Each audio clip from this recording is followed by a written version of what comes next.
O texto base é Mateus capítulo 4, versículo 18. Se você tem a sua Bíblia, leia comigo aí, senão você vai acompanhar aqui no telão. Mateus capítulo 4, a partir do verso 18 diz o seguinte: andando à beira do mar da Galileia, Jesus viu dois irmãos, Simão, chamado Pedro, e o seu irmão André. Eles estavam lançando redes ao mar, pois eram pescadores. E disse Jesus: sigam-me, e eu os farei pescadores de homens. Sigam-me, e eu os farei pescadores de homens. E no mesmo instante eles deixaram as suas redes e o seguiram. Quando nós oramos, muitas vezes nós falamos: Senhor, eu vou te seguir para sempre. Nós cantamos música: Senhor, eu quero te seguir. E a grande pergunta é: para onde Jesus está indo? Para onde eu vou seguir a Jesus? E eu vou ler essas 3 parábolas. 2 eu vou ler, e uma eu vou resumir, porque ela é muito grande. Lucas capítulo 15, versículo 4. Qual de vocês, que possuindo 100 ovelhas, e perdendo uma, não deixa as 99 no campo e vai atrás da ovelha perdida até encontrá-la? E quando a encontra, coloca alegremente sobre os seus ombros e vai para casa. E ao chegar, reúne seus amigos e vizinhos e diz: alegrem-se comigo, pois eu encontrei a minha ovelha perdida. E eu lhes digo que da mesma forma haverá mais alegria no céu por um pecador que se arrepende, do que 99 justos que não precisam arrepender-se. Primeira parábola. Segunda: ou qual é a mulher que possuindo 10 dracmas, ou seja, 10 moedas de prata, e perdendo uma delas, não acende uma candeia ou um lampião e varre a casa à procura dela atentamente até encontrá-la? E quando a encontra, reúne as amigas e as vizinhas e diz: alegrem-se comigo, porque eu encontrei a minha moeda perdida. Eu lhes digo que da mesma forma há alegria na presença dos anjos de Deus por um pecador que se arrepende. Terceira parábola: um pai, 2 filhos. Um dos filhos pede a sua herança antecipadamente, o que era uma afronta. Recebendo a herança, vai para um país distante e gasta de maneira pecaminosa todo esse recurso, até o ponto de que está passando fome e se identifica comendo a mesma comida que os porcos estão comendo. E a Bíblia diz que ele, caindo em si, ele diz: os escravos e servos do meu pai vivem melhor do que eu, então eu vou voltar e vou me oferecer para ser alguém como eles. A Bíblia diz que voltando, quando ele está chegando em casa, o pai o encontra no caminho, o que diz muito para todo aquele filho que está voltando, que Deus está de olho, esperando o tempo em que nós vamos voltar. E ele volta, e ele abraça, diferente do que esse filho entenderia, e dá uma festa, manda fazer um churrasco e dar uma festa, ao ponto de causar ciúme no outro filho que tinha ficado em casa. 3 parábolas, um princípio espiritual, mas cada uma das 3 tem 3 lugares ou características similares, e eu quero mostrar elas para vocês agora no telão. Todas as 3 parábolas têm a figura de um lugar errado, tem a figura de um lugar certo e tem a figura de Deus. Na primeira parábola, Deus é representado pelo pastor.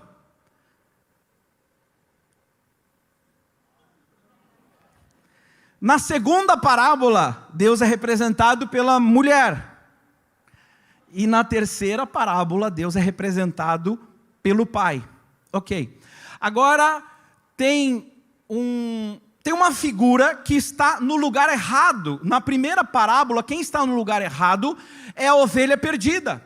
Enquanto a representação de quem está no lugar certo são as 99 ovelhas, porque a Bíblia diz que ele deixa as 99 em segurança e vai em direção àquela ovelha perdida. No segundo, igualmente, a figura que está no lugar errado é a moeda que se perdeu, e a que está no lugar certo são as 9 moedas que estão no lugar seguro. E na terceira parábola, é o filho perdido, e quem está no lugar certo é o filho que ficou, pelo menos no lugar certo físico é aquele que ficou. Bom, agora, para entender um pouco onde as 3 parábolas estão apontando, elas estão mostrando o foco de Deus. E a pergunta é: o foco de Deus, no exemplo dessas 3 parábolas, para que figura, ou para que lugar está apontando? No primeiro deles, A Bíblia diz que esse pastor deixa e se dirige, o seu foco está na ovelha perdida. No segundo deles, a mulher, na segunda parábola, o foco dessa mulher que representa a figura de Deus está direcionado e focada na moeda. E na terceira, o pai, ele está focado naquele filho que está perdido. De alguma maneira, Jesus está deixando claro com essa parábola que ele, na figura de Deus, está focado e interessado em seguir o seu destino, e ele está seguindo para todos aqueles que figuram o lugar errado. E de alguma maneira, desde aquele dia até hoje, ele olha para aqueles que estão no lugar certo, no lugar seguro. Eu poderia dizer, nós aqui, que somos salvos e caminhamos nele, e ele vira para cada uma dessas pessoas no lugar certo e aponta para lá e diz: sigam-me. Sigam-me. É o que Jesus está dizendo com clareza. Sigam-me para onde? Sigam-me para a igreja no domingo, sigam-me para uma vida diferente. Talvez tudo isso esteja no pacote, mas o que ele diz nessas 3 parábolas é: sigam-me em busca da ovelha perdida, da moeda perdida e do filho perdido. O foco de Deus está naquilo que está perdido. E essa noite ele se dirige a mim e a você e diz: coloque o seu coração naquilo que eu coloco o meu coração. O coração de Deus está naquilo que se perdeu: ovelha, moeda e filho. Todo crente, todo cristão tem o chamado de buscar os perdidos. Todo cristão recebe o chamado da grande comissão. Essa mensagem nessa noite faz muito sentido para nós, e eu quero trazer o nosso coração na essência da verdade mais pura do Evangelho, tirando toda a imagem, tirando todo o sentimento. A verdade é que o coração de Deus queima por todo aquele que está perdido. Ele está atrás de ovelha perdida, da moeda perdida e do filho perdido. Jesus é preso, é levado para outro lugar, e Mateus capítulo 26, versículo 58, vai dar uma clareza do que acontece. Diz o seguinte: mas Pedro o seguiu de longe. Mas Pedro o seguiu de longe até o pátio do sumo sacerdote. Entrou e sentou-se com os guardas para ver o que aconteceria. Nesse ponto do caminho de Pedro em seguir a Jesus, é o ponto em que seguir Jesus de perto causa risco, envolve risco à sua segurança e ao seu conforto.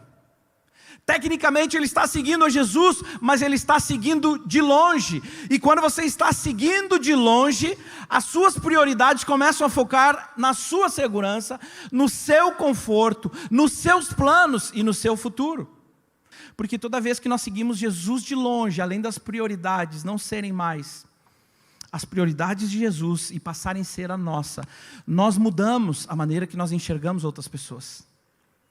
Quando seguimos Jesus à distância, nós não damos mais o mesmo valor do puro Evangelho. Nós não estamos mais tão interessados em seguir uma ovelha perdida, uma moeda perdida ou um filho perdido. Eu quero terminar com uma história que é significativa para mim. No meio da noite, um iceberg rachou o casco, mas eles tiveram um tempo para tomar as providências, porque não afundou imediatamente, demorou 3 horas e meia para afundar. E o fato é que os botes começaram a ser lançados no mar, mas os registros apontam que na primeira hora, todos os botes lançados no mar estavam com capacidade muito abaixo do permitido. Aquelas pessoas que estavam nos botes em segurança, percebendo o desespero daqueles que estão nadando, começaram a remar para longe do desastre, para longe. Eles estavam seguros de que estavam salvos, eles estavam confortáveis que teriam uma vida, e eles conseguiram, essa segurança conseguiu superar os gritos de pedido de socorro e o desejo de colocar mais pessoas, sendo que existiam ainda assentos para salvar muita gente. E essa história, essa primeira história pode ser uma fotografia do cristianismo atual.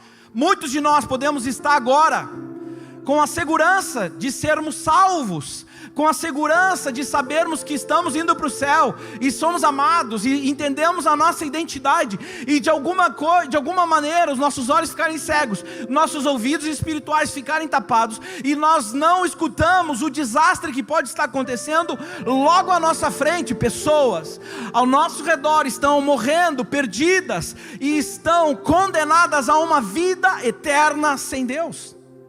Você pode achar que eu estou sendo muito duro, mas essa é a verdade bíblica. As pessoas que não conhecem o Senhor, como eu e você, estão literalmente condenadas a uma eternidade sem Deus, e elas estão silenciosamente gritando na nossa frente, e de alguma maneira estamos seguros na salvação, e podemos correr o risco de seguir a nossa vida.